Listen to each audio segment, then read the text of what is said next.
Hello folks, welcome back to another video, and in today's video I'm going to show you how you can get a custom URL shortener with your own domain for free.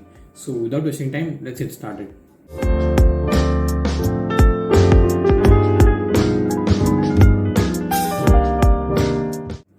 So before I proceed into this video, we need some prerequisites. So you need to get a domain for yourself.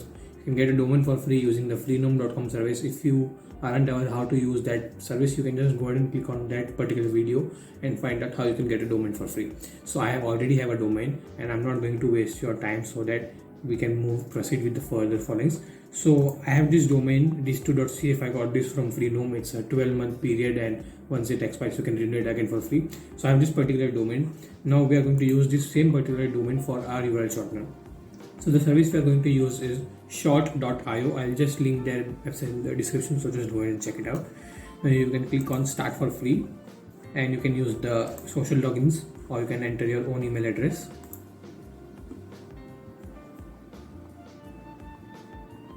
So it will register. Okay, so we are in, and now it will already provide you with a free domains like subdomain like 1bt4.short.guy, but we are not going to do that. We have a domain for free, so why not use that particular thing?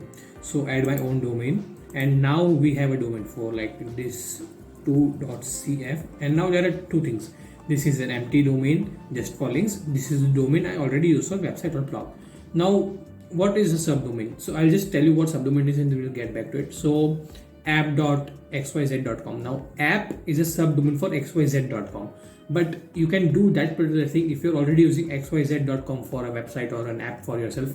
But since this domain is empty, we just bought it and we are dedicating this for a URL shortener, we do not want to click on this option. We are going to click on this is an empty short domain. So we'll just go ahead and click on add domain. Now here are some technical setups you need to do. It's just going to look complicated, but just don't fear. What you need to do is you need to just go ahead and copy these two IP addresses and then click on manage Freenom DNS in your Freenom domain settings. You can just go ahead and click on my domains, and then here you can just go ahead and click on manage domain, and here manage Freenom DNS.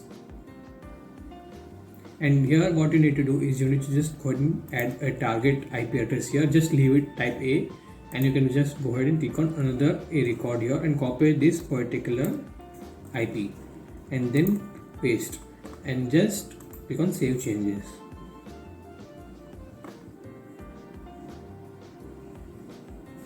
Okay, the changes are saved and the records are added successfully. Now as you can see, it clearly says that done. Now wait for server updates. It might take 1 to 2 hours. We'll notify you by an email.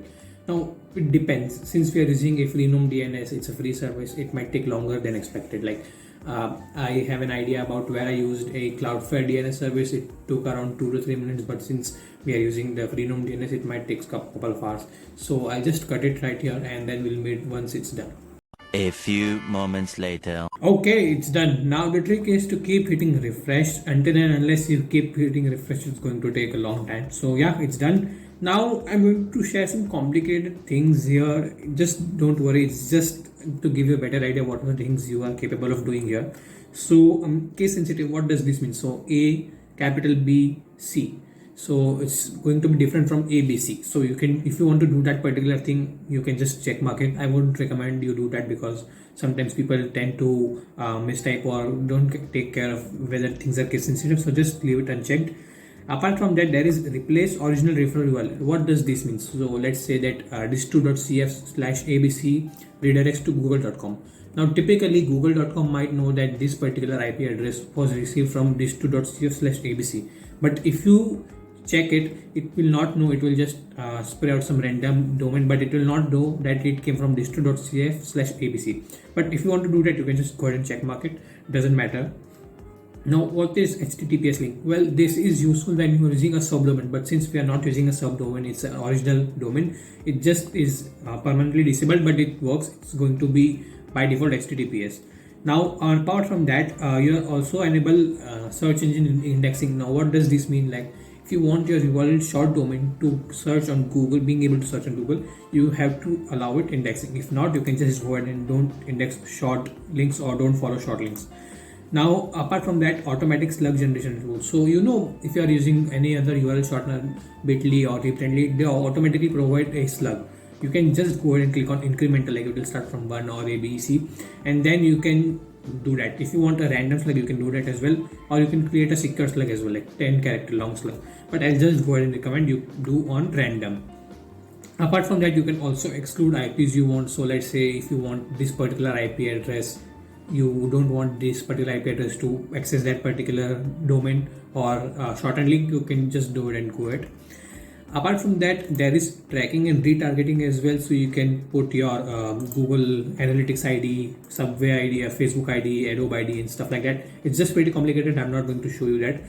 Deep link. What does deep link mean? So if you have received any SMS messages like app.paytm.com or something like that, when you click on it, it automatically opens up the app page upon something similar in that particular app. It is done through deep linking. You can just go ahead and do this as well. All of this is completely free. I don't know how they are doing it and what's the revenue model, but all of these are paid, and many branded URL shorteners or top URL shorteners provide these services for paid. But it's free here. You can use that. And click streams as well. Like you can just go ahead and check what are the IP addresses. Click this particular URL shorteners, and it will provide statistics here. Now enough talks. Now let's just go ahead and shorten a URL for fun. So let's just shorten peepsbook.com, and it will automatically provide me a slug. So here it is. Now since it's your own domain, your own URL, it doesn't matter what you do. It's never going to have a slug which is already taken. So I can just go and click on one, and it will allow me to add it. So like dis2.cf/1. Now if I visit dis2.cf/1, it will redirect me to peepsbook.com.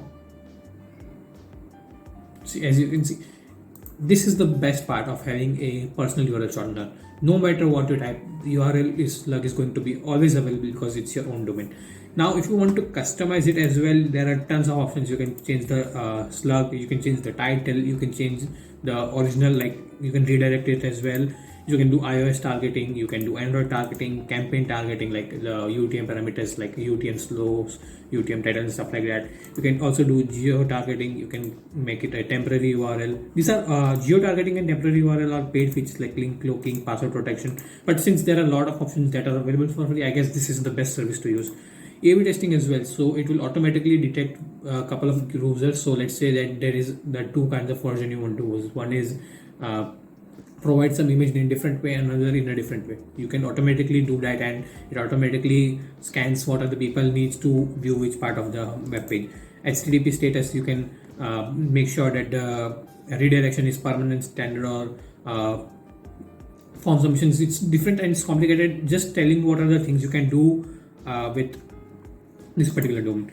There's also Open Graph Meta, so you can add this particular thing as well. It's kind of paid, but I'll tell you in the future video how you can get this Open Graph Meta as well. If you want to know what Open Graph really is, Open Graph, if you have visited or if you have come across any site on Facebook or Twitter, as you can see, there is a particular image there, and then there is the title, and then there is the description, and there is the link to a website. So that is an Open Graph. I'll just put a picture here to tell you what Open Graph is. So I guess that was pretty much about how it's useful and what are the benefits of having this particular URL shortener, and it's completely free. You can just go ahead and use it. I've been using it for all my URL shorteners, and completely it's a lifesaver for me. And I guess that's it for this video, folks. Hope you like it. Don't forget to hit that subscribe button down below, and thanks for watching.